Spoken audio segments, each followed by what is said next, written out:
அன்பு நேயர்களுக்கு என் இனிய வணக்கம்.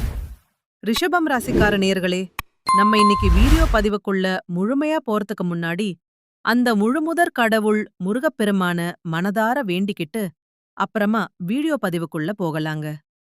ஓம் முருகாருகா போற்றி, ஓம் முருகா போற்றி, ஓம் முருகா போற்றி, என்னை காக்கும் செந்தில் வடிவேலனே போற்றி. கண்டிப்பா உங்களுக்கு நல்லதே நடக்கும், நல்லது மட்டும்தான் நடக்குங்க.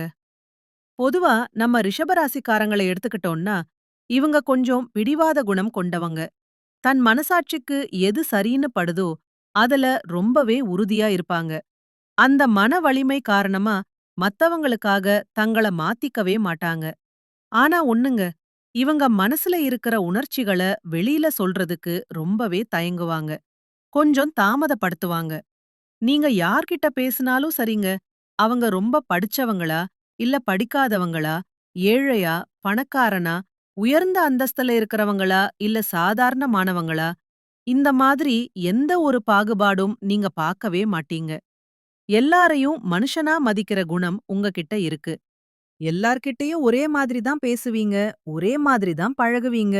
இவ்வளவு அருமையான நற்குணங்களைக் கொண்ட ரிஷபராசி அன்பர்களே, எல்லாரும் நல்லா இருக்கீங்களா? சௌக்கியமா இருக்கீங்களா? ஏங்கம்மா, நீங்க வேற எங்கள பார்த்து இப்படி ஒரு கேள்விய கேக்குறீங்களே! எங்கள பார்த்தா நல்லா இருக்கிற மாதிரியா தெரியுது? எங்க வாழ்க்கையில ஒவ்வொரு நாளும், ஒவ்வொரு நிமிஷமும் பலவிதமான போராட்டங்களையும், பிரச்சனைகளையும் எதிர்கொண்டு தான் வாழ்ந்துட்டு இருக்கோம். சில நேரங்கள்ல நாங்க எதுக்குடா பிறந்தோம் அப்படின்னு நினைக்கிற அளவுக்கு கஷ்டப்பட்டுட்டு இருக்கோம். எங்கள பார்த்து நலமா இருக்கீங்களான்னு இப்படி ஒரு கேள்வி கேக்குறீங்களே! அப்படின்னு நீங்க கண்ணீர் விடுறது எனக்கு நல்லாவே புரியுதுங்க. ஆனா, ரிஷபராசிக்காரர்களே, இனி வரக்கூடிய காலங்கள்ல உங்க வாழ்க்கையில இருக்கக்கூடிய இந்த இக்கட்டான சூழ்நிலை எல்லாமே கானல் நீர் போல மெதுவா மறையப் போகுதுங்க. இதுவரைக்கும் நீங்க கண்ட கனவுகள், உங்களுடைய ஆசைகள் எல்லாமே ஒவ்வொன்னா நிறைவேறப் போகுது. ரொம்ப நாளா கல்யாணமாகாம தள்ளி போயிட்டு இருந்தவங்களுக்கு அந்த திருமண தடைகள் எல்லாம் நீங்கி சீக்கிரமே கெட்டி மேளம் கொட்டப் போகுதுங்க. மழலை செல்வம் இல்லாம ஏங்குன தம்பதிகளுக்கு அழகான இது நாள் வரைக்கும் உங்கள புரிஞ்சுக்காம, "உன்னால என்ன பிரயோஜனம்?" அப்படின்னு வேண்டாம்னு உதறி தள்ளிட்டு போன உங்க சொந்த பந்தங்கள் எல்லாமே, இனி வரக்கூடிய காலங்கள்ல உங்கள தேடி வருவாங்க. உங்களுடைய ஆரோக்கியம் ரொம்பவே சிறப்பா இருக்கப் போகுது. முக்கியமா உங்க கையில பணப்புழக்கம் முன்னை விட அதிக லெவல்ல இருக்கப் போகுதுங்க. மொத்தத்துல உங்க வாழ்க்கையே ஒரு அருமையான வாழ்க்கையாக மாறப்போகுது. குறிப்பா சொல்லணும்னா, இந்த 2026ஆம் ஆண்டு உங்க வாழ்க்கையில ஒரு பெரிய திருப்புமுனையா அமையப் போகுதுங்க. எல்லாரும் மனசுல நம்பிக்கையோட இருங்க. ஆனா ஒண்ணு, இந்த வருஷம் நான் எதையுமே செய்ய மாட்டேன் அப்படின்னு பிடிவாதமா உறுதிமொழியெல்லாம் நீங்க எடுக்க வேண்டாம். வளைந்து கொடுங்க. காலத்துக்கு தலை வணங்குங்க. எப்படின்னா, ஒரு அரசியல் கட்சி தேர்தல்ல தோத்துட்டா, நாங்க மக்களோட தீர்ப்புக்கு மதிப்பளிக்கிறோம் அப்படின்னு சொல்றாங்க இல்லையா? அதுபோல நம்ம கிட்ட ஏதாவது குறை இருந்துச்சுன்னா, அத ஒத்துக்கிட்டு சரி செய்ய முயற்சி பண்ணணுங்க. இந்த 2026ஆம் ஆண்டுல நாளையிலிருந்து நான் அப்படியே மாறிட போயிட போறேன் அப்படின்னு வாய் வார்த்தையா உறுதிமொழி எடுக்காதீங்க. ஏன்னா, மனிதர்களுக்கும் உறுதிமொழிக்கும் ரொம்ப தூரங்க. நம்ம மனித பிறவி எடுத்திருக்கிறதுனால, காலத்துக்கும் சூழ்நிலைக்கும் ஏத்த மாதிரி நாம மாறிக்கிட்டே இருக்கணும். அதுக்கு பதிலா, இந்த வருஷத்துல நான் கண்டிப்பா சொந்த வீடு கட்டணும், கார் வாங்கணும், நல்லபடியா திருமணம் நடக்கணும், குழந்தை பாக்கியம் பெறணும், ஒரு நல்ல தொழில் தொடங்கணும், இந்த மாதிரி ஆக்கப்பூர்வமான கனவுகள முடிவு பண்ணுங்க. மாறுறேன் மாறுறேன்னு கனவு காணாதீங்க. அதுல தான் நம்ம பல நேரங்கள்ல பின்வாங்கிடுறோம். ரிஷப ராசியில பிறந்தவங்களோட உள்ளம் எப்பவும் உறங்காதுங்க. எதையாவது யோசிச்சுட்டே இருக்கும். இந்த வருஷம் உங்களுக்கு நிறைய பொறுப்புகள் தேடி வரும். குடும்பமே உங்களை தான் நம்பி இருக்கும். இதுவரைக்கும் உங்களை நம்பாதவங்க கூட இனி உங்களை நம்ப ஆரம்பிப்பாங்க. இதனால உங்களுக்கு கூடுதல் பொறுப்புகள் ஏற்படும். அத உங்களால மறுக்க முடியாது. நிறைய பேர் உங்களை நம்பி வரும்போது, அவங்க நம்பிக்கைய நீங்க காப்பாத்தணுங்க. கண்டிப்பா அந்த ஆண்டவன் உங்களுக்கு துணையா இருந்து உதவி செய்வாரு. அதனால ரிஷபராசிக்காரங்க எல்லா விஷயத்திலயும் முன்னெச்சரிக்கையா ஒரு பிளான் பண்ணி செயல்படுங்க.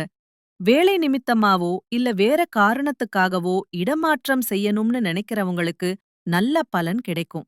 வேலைக்காக வெளிநாட்டுல போய் ரொம்ப கஷ்டப்படுறவங்க சீக்கிரமே சொந்த நாட்டுக்கு திரும்பி வர வாய்ப்பு இருக்கு. ஒரே ஒரு சின்ன எச்சரிக்கை. உங்க ரத்த உறவுகள் கிட்ட பேசும்போது மட்டும் கொஞ்சம் கவனமா இருங்க. ஏதாவது விசேஷங்கள், சுபகாரியங்கள்ல கலந்துக்கும்போது ரொம்ப உஷாரா பேசுங்க. அவங்க உங்கள நோவடிக்கிற மாதிரி என்ன கேள்வி கேட்டாலும் நீங்க பதில் சொல்லாம அமைதியா இருக்கிறது தான் உங்களுக்கு நல்லது. திருமணத்திற்காக காத்திருப்பவர்களுக்கு நல்ல வரன் அமையும். மறுமணம் செய்யணும்னு நினைக்கிறவங்களுக்கு அது கைகூடும். ஆனா எக்காரணத்தை கொண்டும் தவறான பாதையில யோசிக்காதீங்க. முக்கியமா வக்கீல்கள், நீதிபதிகள், அக்கவுண்டன்ட், ஆசிரியர்கள், பேராசிரியர்கள் போன்ற துறையில இருக்கிறவங்களுக்கு இந்த வருஷம் ரொம்பவே சூப்பரா இருக்க போகுதுங்க. உங்க வாழ்க்கையில இதுநாள் வரைக்கும் இருந்த அனைத்து பிரச்சனைகளுக்கும் ஒரு தீர்வு கிடைக்கக்கூடிய மாதமாக இந்த மாதம் அமைஞ்சிருக்குதுங்க. நீங்க ரொம்ப நாளா எதிர்பார்த்துட்டு இருந்த விஷயங்கள் உங்களுக்கு சாதகமா அமையும். ஒரு சின்ன பரிகாரம். அடிக்கடி நந்தி வழிபாடு செய்யுங்க. வாரா வாரம் திங்கட்கிழமை சிவபெருமானை மனதார வழிபாடு செய்யுங்க. இப்ப ரிஷப ராசிக்கு குரு பகவான் ரொம்பவே சாதகமா இருக்காருங்க. வர்ற மார்ச் மாசத்துல இருந்து உங்களுக்கு லாபம் பல மடங்கு பெருகப் போகுது. நல்லவங்கள நம்புங்க. அவங்க சொல்ற ஆலோசனைய கேளுங்க. சிவன் கோவில்ல இருக்கிற நந்திய அடிக்கடி வணங்கறது மூலமா உங்க வாழ்க்கையில இருக்கிற கஷ்டங்கள் எல்லாம் பனி போல விலகிடும். 2026ஆம் ஆண்டு எல்லா வளத்தையும் உங்க வாழ்க்கையில அள்ளி கொடுக்கும் அப்படிங்கிற அசைக்க முடியாத நம்பிக்கையோட வாழுங்க. நிச்சயமா உங்க நம்பிக்கை வீண் போகாதுங்க. இதுவரைக்கும் உங்களை ஏமாத்திட்டு போனவங்க எல்லாரும் இனி வரக்கூடிய நாட்கள்ல உங்ககிட்ட வந்து மன்னிப்பு கேட்க போறாங்க. உங்கள வேண்டாம்னு உதறி தள்ளிட்டு போனவங்க உங்களுடைய உண்மையான அன்ப புரிஞ்சுகிட்டு உங்கள தேடி வருவாங்க. சொத்து பிரச்சனைகள், பூர்வீக சொத்து ரீதியா இருந்த சட்ட சிக்கல்கள் எல்லாம் ஒரு முடிவுக்கு வரப்போகுது. இந்த உலகத்துல யாருங்க உண்மையான கோடீஸ்வரன்?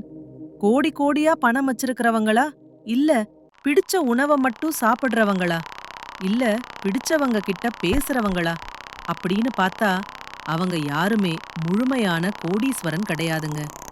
யார் ஒருத்தர் நோய் நொடி இல்லாம, மனக்கவலை இல்லாம நிம்மதியா தூங்குறாங்களோ அவங்கதாங்க இந்த உலகத்திலேயே மிகப்பெரிய கோடீஸ்வரன். அப்பேற்பட்ட அந்த மன நிம்மதியும் ஆரோக்கியமும் கிடைக்கக்கூடிய யோகம் உங்களுக்கு இந்த மாதம் அமைஞ்சிருக்குதுங்க. உங்க வாழ்க்கையில இனி வரக்கூடிய காலங்கள்ல கவலை, கண்ணீர் அப்படின்ற பேச்சுக்கே இடம் கிடையாது. உங்க மனச போட்டு வாட்டிட்டு இருந்த கவலைகள் எல்லாம் இனி காணாம போயிடும். நீங்க ரொம்ப சந்தோஷமான ஒரு ஆரோக்கியமான வாழ்க்கைய வாழப் போறீங்க. ராசி மண்டலத்துல 2வது ராசியா இருக்கிறது நம்ம ரிஷபம். இதுல கார்த்திகை 2ஆம், 3ஆம், 4ஆம் பாதங்கள், ரோகிணி, மிருகசீரிஷம் முதல் 2ஆம் பாதங்கள் அடங்கும். உங்க ராசிக்கு அதிபதி அந்த சுக்கிர பகவான். உங்களுக்கு நட்பு ராசிகள்னு பார்த்தா மிதுனம், மகரம், கன்னி, கும்பம். நீங்க எப்பவுமே குறி தப்பாத அம்ப போல உங்க லட்சியத்துல ரொம்ப உறுதியா இருப்பீங்க. சமுதாய மாற்றத்துக்காகவும் மத்தவங்களோட நல்லதுக்காகவும் இரவு பகல் பார்க்காம உழைக்கக்கூடியவங்க நீங்க. இனி உங்க உழைப்புக்கு ஏத்த பலன் தொழில்ல லாபமா வந்து சேரும். உங்க மனசுல ஒரு கேள்வி ஓடிட்டே இருக்கும்.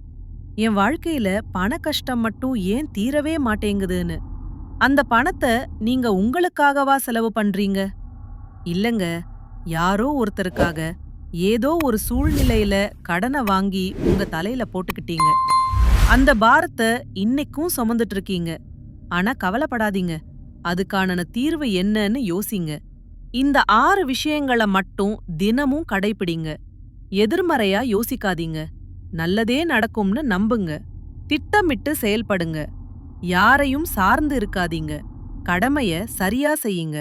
நம்பிக்கைய கைவிடாதீங்க. இந்த ஆடி மாசம் உங்களுக்கு ரொம்பவே சாதகமா இருக்கும். ஜூலை மாசத்துல இருந்து ஆகஸ்ட் வரைக்கும் உங்களுக்கு நல்ல பலன்கள் தான் நடக்கும். ஜனவரி மாசத்துல இருந்து இப்ப வரைக்கும் நீங்க பட்ட கஷ்டங்கள் எல்லாம் போதும். உங்க ராசிநாதன் சுக்கிரன் இப்போ வலிமையா இருக்காரு.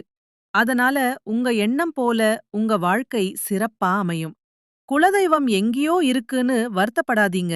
நீங்க இருக்கிற இடத்துல ஒரு விளக்கேத்தி வச்சு, அந்த தீப ஒளியில உங்க குலதெய்வத்த நினைச்சு வழிபாடு செய்யுங்க.